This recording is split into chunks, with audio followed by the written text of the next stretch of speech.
Hi Vivian, this is robin Sharma और आपके सामने मैं फिर से हाजिर हूँ आपके कोडिंग एंड डिकोडिंग के फोर्थ क्लास में।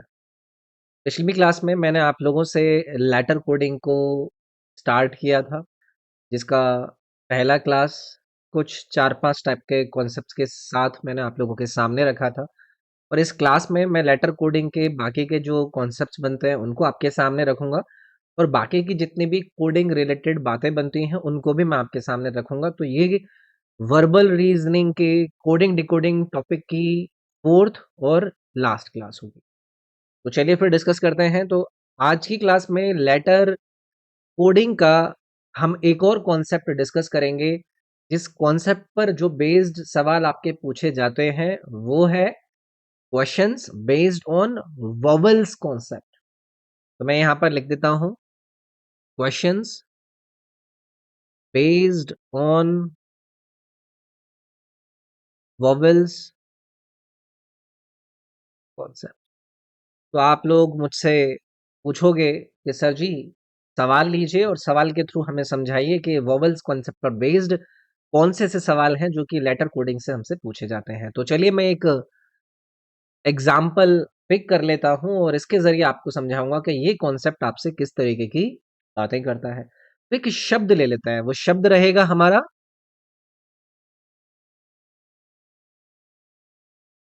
रीजन।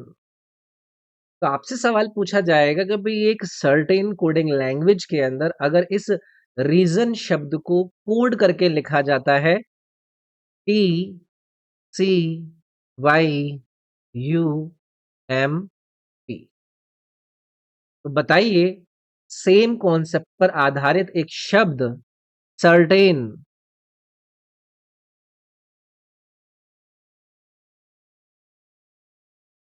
इस तरीके से कोड किया जा सकता है। तो आप लोगों को मैंने बता दिया है कि इसके अंदर वॉवेल कॉन्सेप्ट यूज होगा, लेकिन एग्जाम में आपको नहीं पता होगा। लेकिन इस अलग-अलग प्रकार के कॉन्सेप्ट्स के बारे में अगर आपको आइडिया हो जाता है ना, तो आप जब प्रैक्टिस करते हैं तो आपको बहुत ज़्यादा इससे मदद मिलती है, और आपको वो सारे के सारे कॉन्सेप्ट अगर पता है, जो कि कोडिंग के अंदर यूज़ करे जाते हैं, तो उससे भी आपको बहुत ज़्यादा हेल्प मिलती है। तो मैंने जैसे कि आपको बताया है कि इस सवाल के अंदर आपका जो वोवेल वाला कॉन्सेप्ट है, वो यूज़ होगा। तो चलो देखते हैं एक बार कि इसके अंदर हो क्या रहा है। आपने यहाँ पर आर देखा और आर के सामने जो इन्होंने शब्द दिया है, वो दिया है टी। आप लोग मुझे बताइए कि आर से कितने अल्फाबेटिकल पोजीशन आगे जाने के बाद टी मिलता है? 2 अल्फाबेटिकल।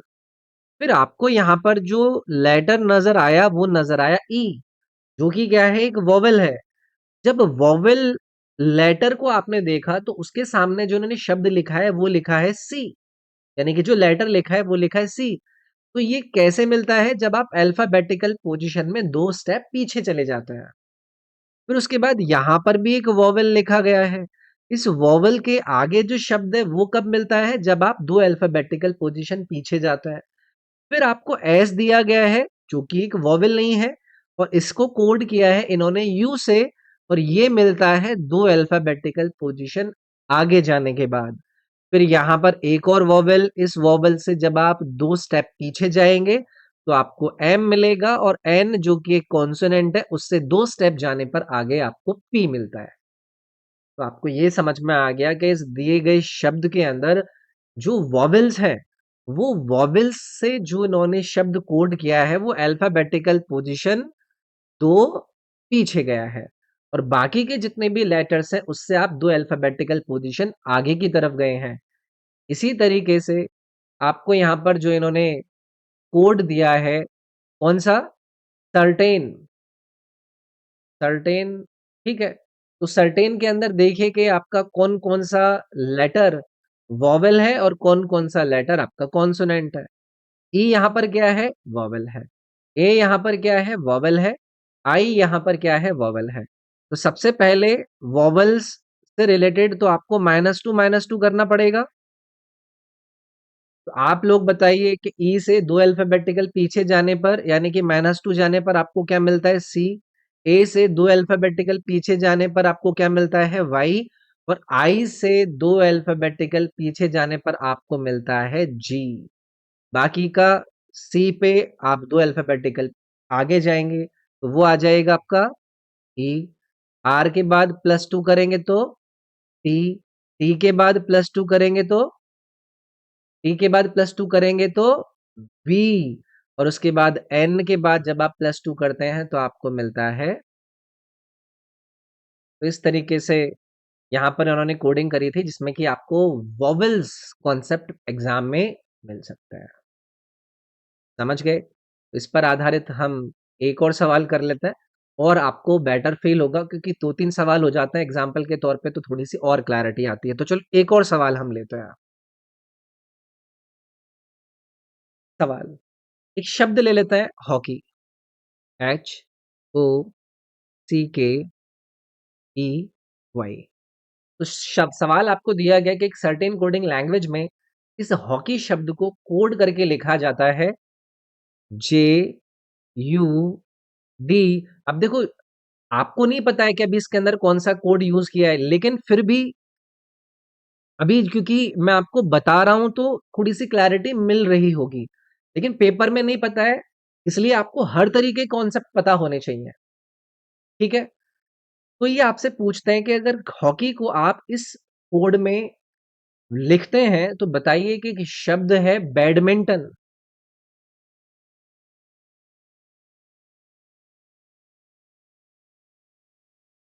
आप इसको किस प्रकार से कोड करेंगे? तो अब आप जानते ही हैं कि इस आपके दिए गए सवाल में आप वोवेल कॉन्सेप्ट डिस्कस करना चाहते हैं। तो हम देखेंगे कि हॉकी में जो हमारे पास वोवेल है वो कौन-कौन से हैं? आपका ओ है और आपका ई है। आपको पता है कि अल्फाबेटिकल पोजीशन में जो वोवेल्स आते हैं वो कैसे आते हैं? ए, ई, आई, ओ, यू, इस तरीके से आता है। इस हॉकी में जो इन्होंने वोवेल्स को कोड किया है वो क्या किया है? ओ के बाद देखिए क्या आया था? यू। तो इन्होंने यू को लिखा। ई के बाद देखो आपका अल्फाबेटिकल पोजीशन में वोवेल कौन सा आता है? आई। यानी कि जो हाँ जहां पर वोवेल्स थे उसमें अगला वोवेल जो अल्फाबेटिकल सीक्वेंस में आता है वो इन्होंने कोड किया है। इसी प्रकार यहाँ पर ए एक वोवेल है, आई एक वोवेल है और ओ एक वोवेल है। तो ए के बाद क्या आता है? यहाँ पर ई आना चाहिए। आई के बाद क्या आता है? ओ। तो यहाँ पर ओ आना चाहिए और ओ के बाद क्या आता है? यू। तो यहाँ पर यू आना चाहिए। ठीक है? और उसके बाद आपके बाकी के जो कॉन्सोनेंट्स बचे हैं वो आप देख लीजिए। एच के बाद आई जे, ऐसे ही आता है ना, EFGH IJ, एक अल्फाबेटिकल पोजीशन इसमें आप आगे गए। सी के बाद इसमें एक अल्फाबेटिकल पोजीशन नहीं, दो अल्फाबेट गए ना। सी के बाद +1 करके डी, के बाद +1 करके एल, वाई के बाद +1 करके जेड। तो एच के बाद इन्होंने जे क्यों दिया है भाई? यहाँ पर आई आना चाहिए था ना, तो यहाँ पर शायद आई होगा, कि मैंने शायद गलती से लिख दिया है क्योंकि यहाँ पर +1 हो रहा है ना। इसी तरीके से यहाँ पर आप +1 करते तो सी, डी में +1 करते तो आपका ई। तो इस तरीके से आता है, यहाँ पर आई कर लेना, वो मैंने गलती से वहां पर जे लिख दिया था। तो यानी कि जो वॉवेल्स थे, वॉवेल्स को इन्होंने कोड किया वॉवेल में ही जो सीक्वेंस है उसमें एक कदम आगे करके, और जो कॉन्सोनेंट है उसमें इन्होंने आपका +1 करके ऐड किया। तो ये ऐसे सवाल हो गए जो कि आपके वॉवेल्स कॉन्सेप्ट पर आधारित होते हैं। इसके बाद लास्ट में लेटर कोडिंग के अंदर आपके ना कुछ मिसलिनियस कॉन्सेप्ट्स आते हैं। मिसलिनियस कॉन्सेप्ट का मतलब हो गया कि कोई भी तरीका हो सकता है उसके अंदर वो यूज करे, एक स्पेसिफिक कॉन्सेप्ट वो यूज नहीं करता है। तो ऐसे हम कुछ एग्जांपल्स देखेंगे, ऐसे कुछ सवाल देखेंगे जो कि मिसलिनियस कॉन्सेप्ट पर आपके आधारित होता है। तो आइए भाई, क्वेश्चंस जो कि आपके बेस्ड हैं किस पर?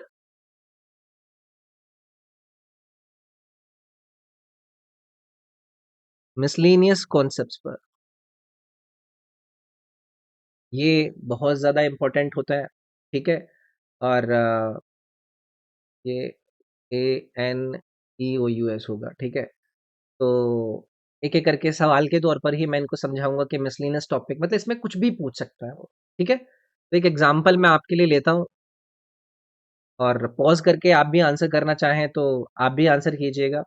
एक शब्द ले लेते हैं हम, ठीक है? आप में से अगर कोई अर्पिता है तो अर्पिता का नाम ले लेते हैं। अर्पिता। तो इन्होंने आपको सवाल दिया कि भाई एक सर्टेन कोडिंग लैंग्वेज में इस शब्द को आप किस प्रकार से कोड करता है? आर आई ए। देखो मेरे को पता है, हो सकता है आपको नहीं आइडिया लग रहा हो, लेकिन अभी मैं समझाऊंगा तो तब क्लैरिटी मिल जाएगी। इन्होंने कहा कि इस शब्द को आपने कोड करके लिखा है इस वाले शब्द के रूप में। ठीक है? इसी प्रकार से एक और शब्द है, आप में से अगर कोई मोहित है तो मोहित को भी हम यहां पर कोड करके लिख देते हैं ओ आई ओ आई ओ। इसी प्रकार से अगर आप में से कोई अनामिका है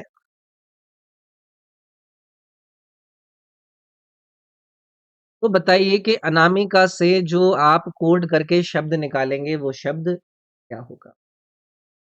तो देखते हैं क्या बनता है इसमें, क्योंकि बात अभी तो फाइनल होगी ना जब हमें दिए गए शब्द में वो कॉन्सेप्ट क्या यूज हुआ है उसके बारे में पता होगा, है कि नहीं? तो इन्होंने यहां पर ए के सामने देखिए क्या लिखा है?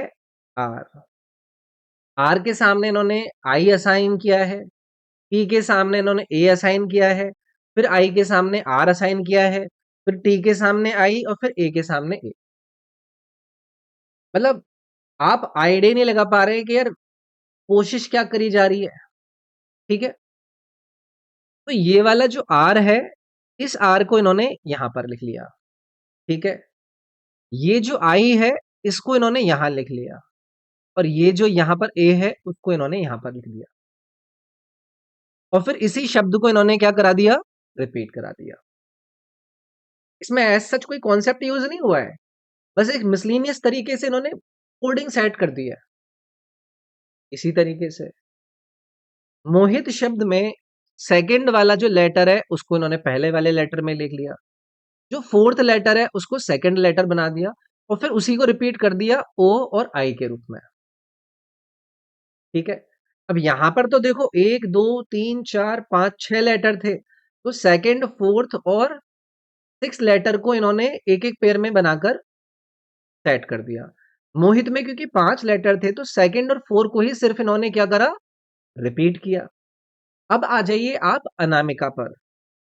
सेकंड लेटर इसको हम एन लिख देंगे, फोर्थ लेटर हम इसको एम लिख देंगे, उसके बाद सिक्स लेटर इसको हम यहां पर सी लिख सकते हैं। एक तो ये तरीका है कि नहीं? नहीं यही तो है ना, दूसरा चौथा, ठीक है।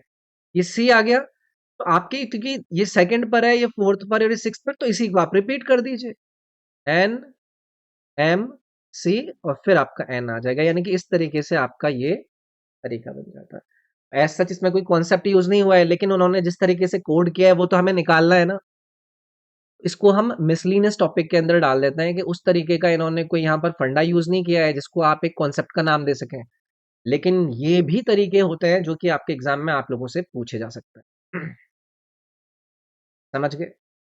तो ऐसे ही मिसलिनियस टॉपिक पर कुछ एग्जाम्पल्स और कर लेते हैं, ताकि हमें मान लो कि इस तरीके के कॉन्सेप्ट पर कल को कोई सवाल मिल जाए तो हमें दिक्कत ना आए।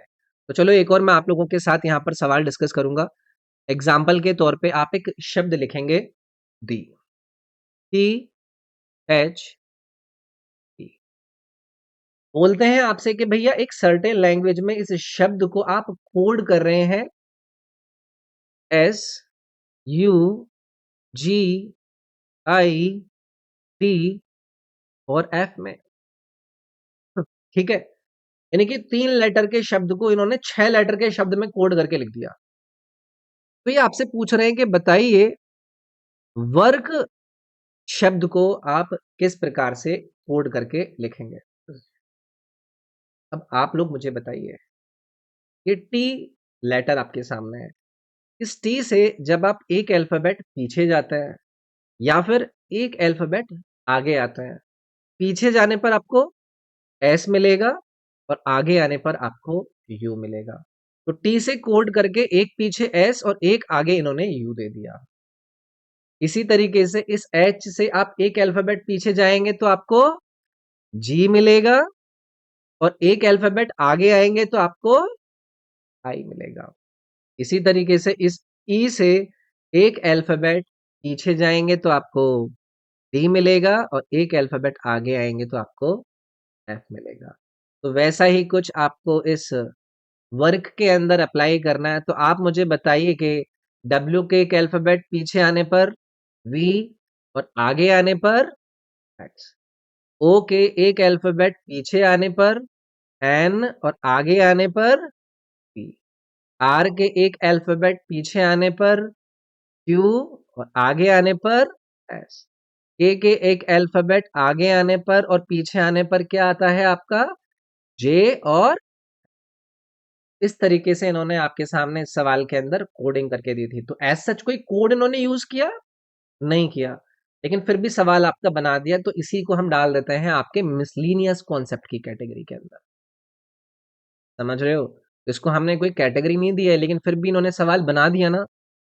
तो ऐसे बहुत सारे सवाल आपको मिलते हैं। बस वही है कि आपकी ऑब्जर्वेशन, आपकी प्रैक्टिस किस तरीके की रही है, ताकि आप उस कॉन्सेप्ट को निकाल पाए। एक और सवाल मैं मिसलिनियस टॉपिक पर आपसे पूछता हूँ, बाकी प्रैक्टिस शीट के अंदर जितने भी सवाल होंगे वो मैं आप लोगों को डाल कर दूंगा। तो एक और सवाल डिस्कस करेंगे इस मिसलिनियस टॉपिक पर। कोई भी शब्द ले लीजिए, मैं एक शब्द ले लेता हूं, कैट। सवाल आपसे पूछा जाएगा कि एक सर्टेन कोडिंग लैंग्वेज के अंदर अगर इस कैट शब्द को कोड करके लिखा गया एक्स में, इसी सर्टेन कोडिंग लैंग्वेज के अंदर एक दूसरा शब्द हमारे पास आया DOG, इसको कोड करके लिखा गया जेड के रूप में। तो बताइए, एक शब्द लायन, इसको आप किस प्रकार से कोड करेंगे? अब इसमें क्या होता है ना, वैसे सब लोग समझ गए होंगे, इसमें कोई कठिनाई नहीं है। जब 3 लेटर्स के एक वर्ड के अंदर आपका एक सिंगल लेटर ये दे रहे हैं, तो पक्का उसमें कुछ अल्फाबेटिकल पोजीशन का काम हो रहा होगा। आप लोग मुझे बताइए कि सी कौन से अल्फाबेटिकल पोजीशन पर होता है? 3 पर, ए 1 पर, और टी 20 पर। तो इन तीनों को जब आप जोड़ते हैं तो आपको क्या मिलता है? 24। और क्या ये एक्स आपका 24 अल्फाबेटिकल पोजीशन पर नहीं बैठा है? इस लेटर की पोजिशनल वैल्यू कितनी है? 24। इसी तरीके से आपको डॉग दिया गया है। डी की अल्फाबेटिकल पोजीशन 4, ओ की 15, और जी की 7। आप इन तीनों को ऐड कीजिए, 15 और 4 19, और 7 26। क्या जेड आपका 26 पोजीशन वैल्यू पर बैठा हुआ होता है या नहीं होता है? होता है ना? ठीक है। अब आ जाइए, आपको जो उन्होंने लायन दिया था, लायन में एल की अल्फाबेटिकल पोजीशन 12, आई की अल्फाबेटिकल पोजीशन 9, ओ की अभी हमने जानी थी 15, और एन की 14। अब आप इनको सबको ऐड कीजिए, 12 और 9 21, 21 और 15 36, 36 और 4 14, आपका कितना हो गया? 50। अब आप लोग घबरा गए होंगे कि 50वीं अल्फाबेटिकल पोजीशन पर कौन बैठता है। तो ऐसे केस में जो 26 अल्फाबेट थे उसको आप बाहर निकाल दीजिए ना, सो दैट कि वो साइकिल नहीं शुरू हो जाए। तो जब आपने 26 अल्फाबेट्स के एक साइकिल को बाहर निकाला तो क्या आया? 24। और 24 अल्फाबेटिकल पोजीशन पर क्या एक्स नहीं बैठा होता है? तो यहां पर इस सवाल में आपका जो करेक्ट कोड वैल्यू मिलता, वो मिलता आपको, समझ गए? क्या कह रहे हो कि सर एक और सवाल हो जाए, एक और सवाल हो जाए? चलो एक और सवाल लेते हैं। ये भी आपके मिसलिनियस क्वेश्चंस की कैटेगरी से ही रहेगा। एक शब्द ले लेते हैं हम, नॉर्थ। ठीक है। सवाल दिया जा रहा है कि भाई एक सर्टेन कोडिंग लैंग्वेज के अंदर इस शब्द नॉर्थ को कोड करके लिख दिया गया HTUO। ठीक है। तो आपसे पूछ रहे हैं कि भाई वेस्ट को आप किस प्रकार से कोड करेंगे, ये आपसे पूछ रहे हैं। आप लोग मुझे एक बात बताओ, ये जो उन्होंने कोड करके लिखा है, इस कोड को आप इधर से पढ़ो, क्या नजर आ रहा है? अगर मैं इसको रिवर्स ऑर्डर में लिखूं तो क्या ये SOUTH नजर नहीं आ रहा है, जो कि नॉर्थ डायरेक्शन की क्या है, ऑपोजिट डायरेक्शन है, विपरीत दिशा है। इसी प्रकार से वेस्ट की ऑपोजिट डायरेक्शन क्या होती है, ईस्ट। और ईस्ट को मुझे क्या लिखना पड़ेगा, रिवर्स ऑर्डर में। तो यहां पर आपका क्या आ जाएगा, इधर से इसको लिख दीजिए, मतलब इसको पलट कर लिख दीजिए, EAST। तो वेस्ट का ये कोड आपका बन जाता।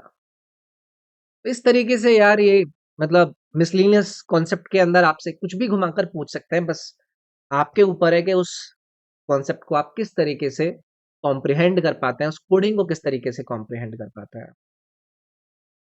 तो मैंने अभी तक आप लोगों से दो कोडिंग डिस्कस करी हैं। पहली कोडिंग थी हमारी नंबर कोडिंग, दूसरी कोडिंग थी हमारी लेटर कोडिंग। अब हम तीसरा टाइप पढ़ेंगे जिसको कहा जाता है सिंबल कोडिंग। आइए भाई, टाइप 3 नाम रहेगा इसका सिंबल कोडिंग। अब आप लोग कहोगे कि सर जी इसमें क्या होगा। तो देखो, जो इंग्लिश के अल्फाबेट्स होते हैं ना, मतलब जो लेटर्स होते हैं इंग्लिश अल्फाबेट में, जितने भी लेटर्स होते हैं उनको आपको एक्सप्रेस करा जाएगा कुछ सिंबल्स में। उसी के हिसाब से आप लोगों को क्या करना होगा ना, निकाल कर देखना होगा कि भाई क्या उसके अंदर आपका कोडिंग बनता है और किस तरीके से हमें डिकोडिंग निकालनी है। एग्जाम्पल के तौर पे से इसको मैं आपको क्लियर कराऊंगा। एक शब्द ले लेते हैं, PRUCK।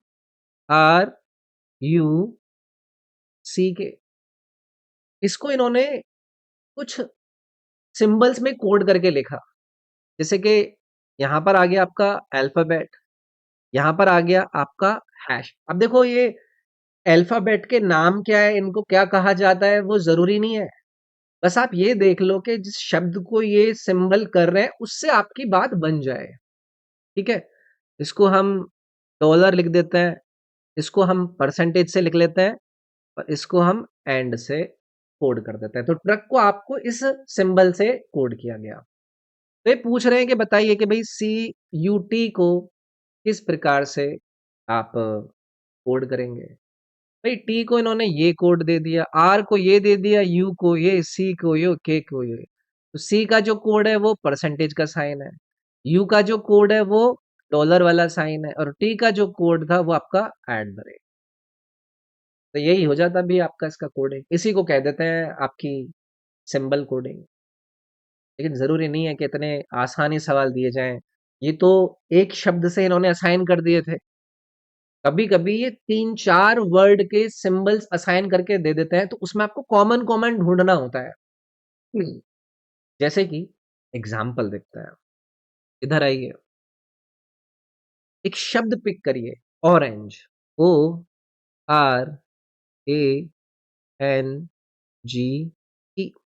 इस ऑरेंज शब्द को इन्होंने कुछ सिंबल्स दिए, प्लस, एट द रेट, ये वाला क्या है आपका exclamatory mark, equal to, star और परसेंटेज।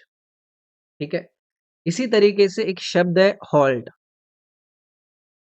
इस हॉल्ट शब्द को भी इन्होंने क्या दिए, कुछ सिंबल्स दिए, जैसे कि ये डॉलर वाला साइन, एक्सक्लेमेटरी मार्क, हैश और एंड। तो आपसे ये पूछते हैं कि भाई लेदर, LEATHER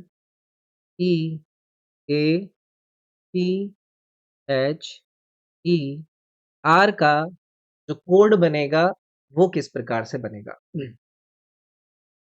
ऑरेंज और हॉल्ट के अंदर आप सबसे पहले ये देखो कि भाई कौन कौन से वर्ड कॉमन है, और हो भी सकता है कि सीधे सीधे असाइन हो। जैसे कि आप देखिए कि ए को यहाँ पर एक्सक्लेमेटरी असाइन है, यहाँ पर भी असाइंड है, यानी कि सीधे सीधे कोडिंग यहाँ पर असाइन करी गई है। इसी प्रकार से एच भी नहीं है, एल भी नहीं है, टी भी नहीं है, मतलब वो सिंबल सीधे सीधे इन्होंने असाइन कर दिया है। तो आप देख लीजिए कि भाई एल को जो ये सिंबल असाइन करेंगे वो हैश का ही करेंगे। ठीक है, ई को इन्होंने परसेंटेज ही असाइन करना है, ए को इन्होंने ये एक्सक्लेमेटरी मार्क असाइन करना है, मतलब स्ट्रेट कोडिंग यहाँ पर यूज कर ली। इसमें क्या है ना, कभी-कभी ये आपको 3-4 वर्ड दे देता है और उसमें डायरेक्ट कोड असाइन नहीं करता है।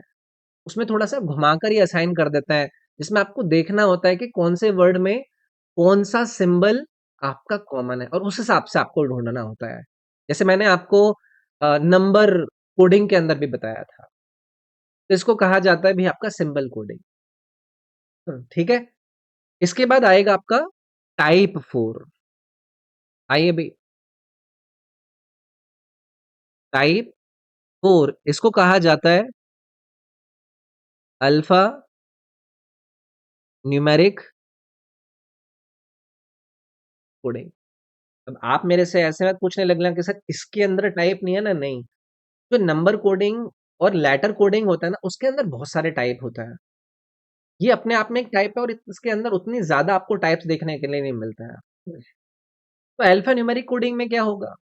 जो आपके इंग्लिश अल्फाबेट के लेटर्स हैं, उनको कुछ लेटर्स के कॉम्बिनेशन में आपको एक्सप्रेस करा जाएगा।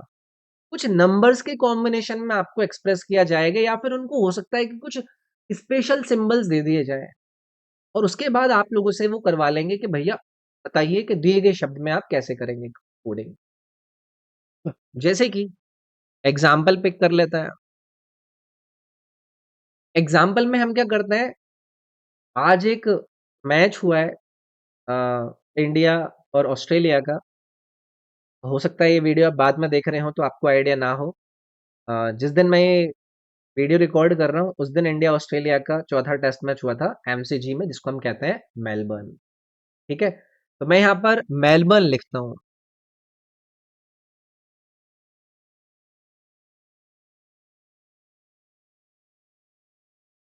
ठीक है, ये शब्द है। अब इस मेलबर्न शब्द को इन्होंने एक सर्टेन कोडिंग लैंग्वेज में एक अलग तरीके से क्या किया है, कोड किया है। जैसे कि 16 बी 15 वाई। अब देखो, मैं फिर कह रहा हूं, अल्फा न्यूमेरिक है, यानी कि अल्फाबेट्स भी हो सकते हैं, नंबर्स भी हो सकते हैं या फिर कोई सिंबल भी हो सकता है।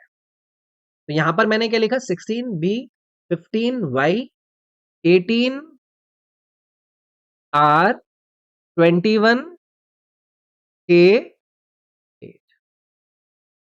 इस तरीके से इन्होंने कोड किया है। तो ये पूछ रहे हैं कि सिडनी,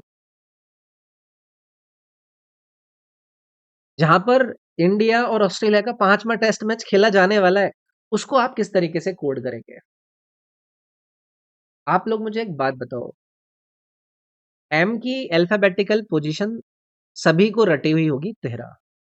अगर इस 13 में मैं 3 ऐड कर दूं तो 16 आ जाएगा, है कि नहीं? ठीक है, एम की अल्फाबेटिकल पोजीशन 13 थी, 3 ऐड किया 16 है। अब ई की अल्फाबेटिकल पोजीशन क्या होती है, 5। और अगर इस 5 से मैं 3 माइनस कर दूं तो आपको अल्फाबेटिकल पोजीशन ई के 3 स्टेप पीछे जाकर क्या मिलती है, बी मिलती है। यानी कि आपको ये समझ में आ गया कि जो आपके लेटर्स दिए गए हैं, उन लेटर्स की अल्फाबेटिकल पोजीशन में +3 करके आपकी न्यूमेरिकल वैल्यू लिखी जा रही है और जहां पर आपकी अल्फा वैल्यू लिखी गई है वहां पर आपके 3 स्टेप पीछे जाया जा रहा है। तो बी की अल्फाबेटिकल पोजीशन क्या होती है, 2। जब आप -3 करोगे तो आप कहां पर पहुंच जाओगे, वाई पर। इसी तरीके से बाकी कोडिंग की गई। अब आप सिडनी पर आ जाइए। सिडनी के एस में अल्फाबेटिकल पोजीशन क्या होती है, 19। और 19 में जब आप +3 करते हैं तो आपको क्या मिलता है, 22। वाई की अल्फाबेटिकल पोजीशन क्या होती है, 25। और 25 में जब आप -3 करते हैं तो आपको कौन सी अल्फाबेटिकल पोजीशन वाला लेटर मिलता है, वी। डी में आप +3 करेंगे जिसकी पोजीशन 4 है तो आपको क्या मिलेगा, 4 और 3 7। एन की अल्फाबेटिकल पोजीशन जो 14 थी, इसकी अल्फाबेटिकल पोजीशन में 3 माइनस करके आपको क्या मिलेगा, ए। ई जिसकी अल्फाबेटिकल पोजीशन 5 है, आप +3 करोगे आपको न्यूमेरिक वैल्यू मिलेगी 8। और वाई जिसकी अल्फाबेटिकल पोजीशन 25 थी, उसमें -3 करके आपको क्या मिलेगा, वी। और ये हो जाता है आपका पुटेड वैल्यू। तो इनको कह दिया जाता है भी अल्फा न्यूमेरिक कोडिंग। ठीक है, इसके बाद अगला टाइप जो आता है उसको कहा जाता है सब्स्टिट्यूशन कोडिंग। आगे आइए, ये होगा आपका टाइप 5। टाइप 5 सब्स्टिट्यूशन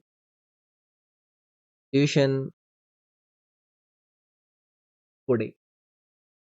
इसमें क्या होगा जी? तो जब हम सब्स्टिट्यूशन कोडिंग की बात करते हैं तो यहाँ पर कुछ शब्दों को ना, कुछ सब्स्टिट्यूटेड नेम्स को असाइन किया जाता है कोड्स के रूप में। अब आप बोलोगे कि सर जी एक एग्जाम्पल हो जाए, तो आइए भाई एक एग्जाम्पल पिक करते हैं। आपसे बोला जाएगा कि यदि एक शब्द है, शब्द क्या है? टीचर। इस टीचर शब्द को आप कहते हैं क्या? डॉक्टर। और ये जो डॉक्टर है, इस डॉक्टर को क्या बुलाया जाता है? मैनेजर। ये जो मैनेजर है इसको बुलाया जाता है पियोन। ये जो पियोन है इसको बुलाया जाता है टीचर। तो आपसे पूछ रहे हैं कि बताइए, पेशेंट को कौन ट्रीट करेगा? हु विल ट्रीट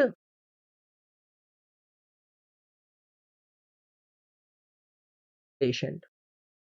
आपको पता है कि जो पेशेंट है उसको ट्रीट करने वाला कौन होता है? डॉक्टर। लेकिन अभी इन्होंने आप लोगों को क्या बोला था कि डॉक्टर इज कॉल्ड मैनेजर। तो यहां पर आप डॉक्टर नहीं लिखेंगे, आप यहां पर विकल्प में क्या मार्क करेंगे? मैनेजर मार्क करेंगे। देखे होंगे ना इस तरीके के सवाल, जो इस तरीके की सब्स्टिट्यूशन देकर आप लोगों से पूछे जाता है। एक और एग्जांपल लेते हैं इस पे आपका। इस बार ये कहते हैं कि अगर ब्राउन का मतलब, ब्राउन का मतलब है ग्रीन, ग्रीन का मतलब है व्हाइट, व्हाइट का मतलब है रेड, और रेड का मतलब है पिंक। तो बताइए, what is the colour of milk?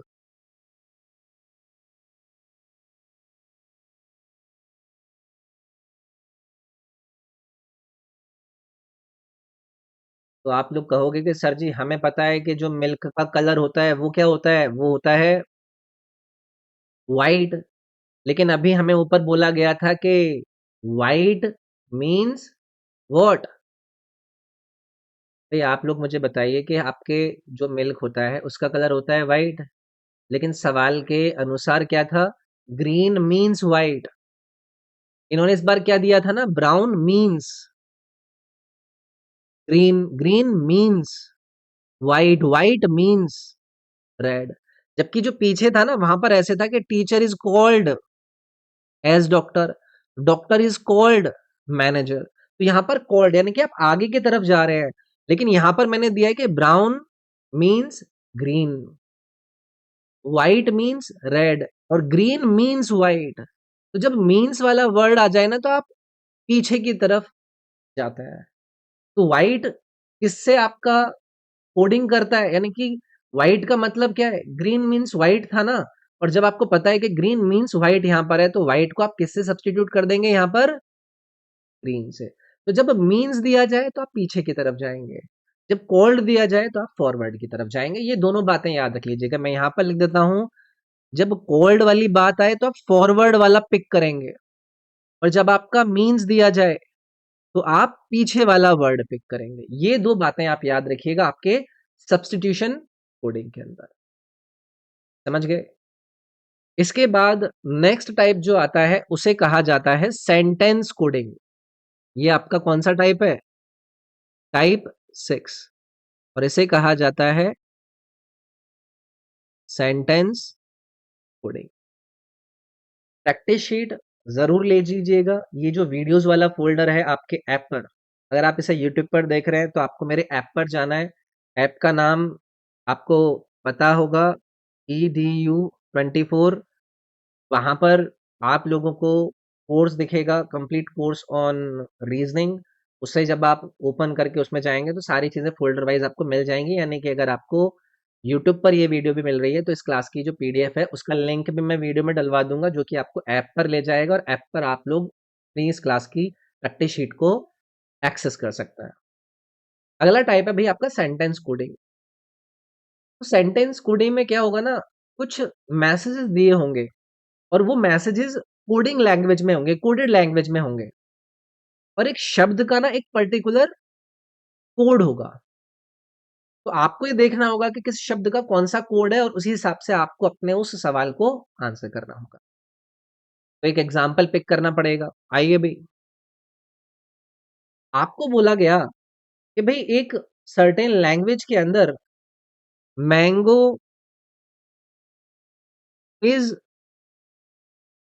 Yellow को कोड करके लिखा जाता है सारेगा, सा रे गा। येलो एंड पिंक,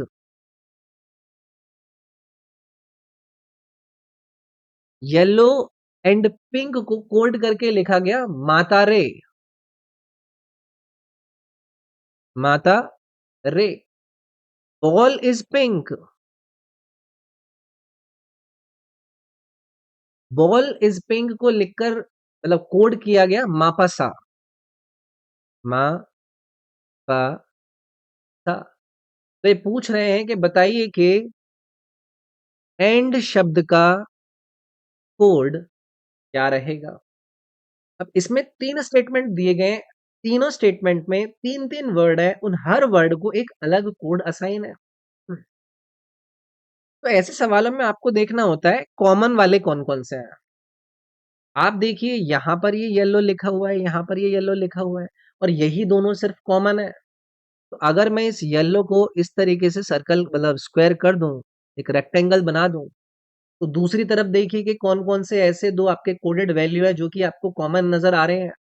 क्या आपको इन दोनों में ये रे और रे नजर नहीं आ रहा है जो कि क्या है, कॉमन है। यानी कि येलो का आपको कोड पता चल गया कि वो क्या है, रे। इसी तरीके से आप लोग आइए नीचे की तरफ, यहाँ पर पिंक है और यहाँ पर भी पिंक है, यानी कि ये पिंक और ये पिंक, यानी कि आपका इधर वाले स्टेटमेंट कोडिंग लाइन और इधर वाले स्टेटमेंट कोडिंग लाइन में भी दो आपके कोडेड वाले होंगे कॉमन, जो कि माँ और माँ के रूप में दिए गए थे। समझ गए। इसी तरीके से फर्स्ट स्टेटमेंट और थर्ड स्टेटमेंट में अपनी कौन सी चीज कॉमन है, वो आप देखेंगे इज के रूप में, जो कि आपको सा के रूप में कोडेड नजर आ रही है। एंड पूछा जा रहा है तो एंड देखो यहां लिखा है, तो बचा क्या था, आप पर टा लिखा था। एंड का जो कोडेड वैल्यू हो जाता वो क्या हो जाता, टा हो जाता। इस तरीके से आपके सेंटेंस कोडिंग के अंदर बातें करी जाती हैं। समझ रहे हो। अब इस पर बहुत सारे सवाल बन सकते हैं, मैं यहाँ पर एक एक एग्जांपल ले रहा हूँ, प्रैक्टिस में आपको कराऊंगा। और मैं यूट्यूब पर भी आपकी कुछ वीडियोस लगाऊंगा, यहाँ पर भी मैं कोई लाइव क्लास के अंदर आप लोगों के साथ एक प्रैक्टिस क्लास रखूंगा, तो उसकी चिंता मत करना। प्रैक्टिस शीट जरूर यूज करना, लेकिन बस क्लैरिटी होनी चाहिए कि सेंटेंस कोडिंग के अंदर जो बातें आती हैं वो किस तरीके की आती हैं। अगले हम आएंगे टाइप नंबर 7, जिसको कहा जाता है कंडीशनल कोडिंग। यहाँ पर हम लिखेंगे type 7 conditional coding. Conditional coding, इस कंडीशनल कोडिंग के अंदर थोड़ा सा ध्यान देना है आपको ना। ऐसे मान लीजिएगा कि कुछ ना कोड आपके दिए जाएंगे, कुछ कुछ लेटर्स को, और कुछ कंडीशंस दी जाएंगी जहां पर आपको उन सवालों को देखना होगा। जैसे कि इस सवाल का एक रूप मैं आपको बताता हूँ। कुछ लेटर्स होंगे, मैं यहाँ पर लिख देता हूँ लेटर्स, और इन लेटर्स को ना कुछ कोड्स असाइन किए गए। तो चलो एक एक करके ना कुछ कोड्स लिख लेते हैं, लेटर्स भी लिख लेते हैं, ठीक है। तो मैं यहाँ पर A B C D E F G H आई तक हम लिख लेते हैं। और इन सारे के सारे लेटर्स को ना इन्होंने कुछ कोड्स असाइन कर दिए, जैसे कि @ असाइन कर दिया ए को, बी को इन्होंने 3 असाइन कर दिया, सी को इन्होंने हैश असाइन कर दिया, इसको 4, ई को परसेंटेज असाइन कर दिया 6, इसको एंड असाइन कर दिया है, इसको 8 और इसको डॉलर, इसको डॉलर। अब ना यहाँ पर आपको सवाल में दी जाएंगी कुछ कंडीशंस, जैसे कि पहली कंडीशन मतलब कुछ कंडीशन दी जाएंगी, मतलब हो सकता है वो 2 ही कंडीशन है, हो सकता है वो आपको 3 कंडीशन दे। कैसे? ये कहेंगे कि भई अगर जो फर्स्ट लेटर है वो एक कॉन्सोनेंट है और जो लास्ट लेटर है वो एक वॉवेल है, तो दोनों को आप कोड करोगे एज एक्स। मैंने क्या कहा? If first letter is a consonant and last letter is vowel, तो बोथ को आप क्या कोड करोगे? एक्स के रूप में। ठीक है। इफ मैं दूसरी कंडीशन लिखता हूं, if both the first and last, first and last letter are vowel, ऐसी कंडीशन में उनके जो कोड होंगे उनको आप कर दोगे इंटरचेंज।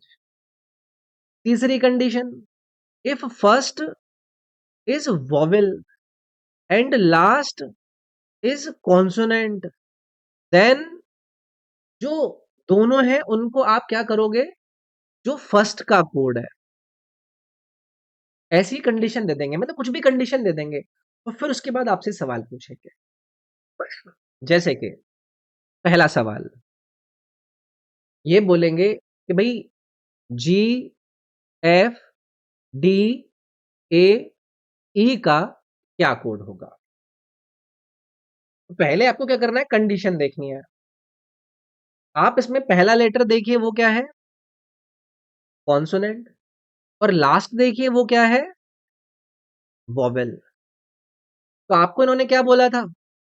आपको इन्होंने बोला था कि भाई फर्स्ट लेटर कॉन्सोनेंट हो और लास्ट लेटर वोबल हो तो दोनों को आप कोड करोगे क्या? एक्स एक्स के रूप में।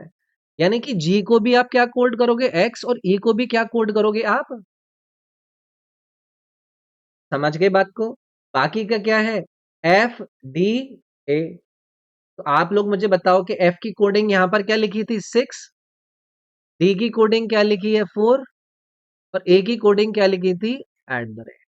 और ये आपका करेक्ट कोडिंग हो जाता। तो इन्हें कहा जाता है कंडीशनल कोडिंग, कि जो सवाल पूछा जाएगा उसमें अगर कोई सी भी कंडीशन लगती है उसके हिसाब से आप कोड करोगे, और रिमेनिंग आपको जो इन्होंने कोडिंग दी है उसके हिसाब से आप असाइन करोगे। तो ये हमने 7 अलग अलग तरीके की कोडिंग जानी, इसमें कि कंडीशनल कोडिंग आपका आ गया। इससे पहले हमने सेंटेंस कोडिंग देखी थी। सेंटेंस कोडिंग से पहले हमने सिंबल कोडिंग देखी थी। सिंबल कोडिंग से पहले अल्फा न्यूमेरिक कोडिंग, और उससे पहले हमारी लेटर और नंबर कोडिंग। तो ये थी आपकी क्लास।